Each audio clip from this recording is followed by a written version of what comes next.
Gabriel, o que você acha que dá para melhorar ainda com relação a esse incentivo público para que a festa seja mais democratizada, né? Enfim, e dê condições objetivas para que as escolas possam oferecer, as escolas, os blocos, possam oferecer essa diversão para o povo, né?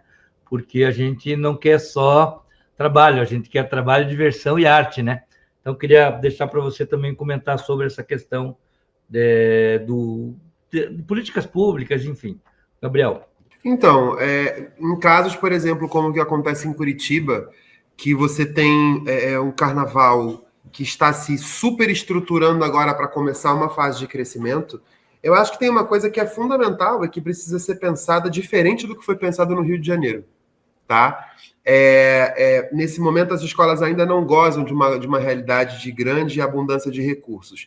Então, é o momento de fundamentar e se entender com o governante, deputados, com vereadores, de que carnaval é cultura, então carnaval tem que ter acesso a todas as leis de incentivo possíveis que representem a cultura, por exemplo, uma lei Paulo Gustavo, né, para que essas entidades possam receber essa remuneração por aquilo que fazem, que é prestar serviço à cultura, né? O segundo movimento que eu acho que é interessante é que se tenha uma agenda de projetos sociais ligados a essas agremiações. Por quê? Porque a partir do momento que a gente sabe que as entidades culturais, carnavalescas, religiosas, muitas vezes elas fazem a ponte que vai conectar, vai suprir onde o governo não chega.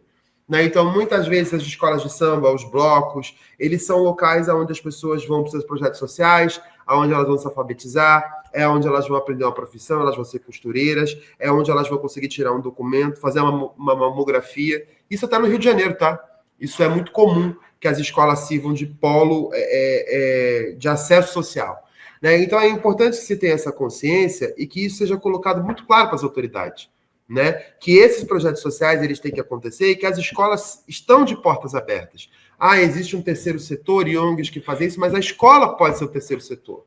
Né? A escola pode ser, sim, o local onde as crianças vão ser alfabetizadas, preparadas para o vestibular, onde elas vão aprender a dança, a dança tradicional brasileira, o balé, o piano, o violão, o pandeiro, e buscar o incentivo governamental. Existe a Lei Rouanet, existem tantas leis de incentivo que podem ser utilizadas, e aí, mas o empresário não quer, mas o empresário não precisa gastar dinheiro.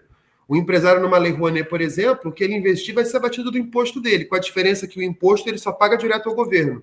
Quando ele incentiva uma atividade cultural, ele atrela o nome dele àquela identidade cultural. Né? Então, ele vai ser colocado como o cara que ajudou um projeto social de crianças carentes, que ajudou a formar uma bateria feminina, que ajudou um projeto que capacita pessoas trans para o mercado de trabalho.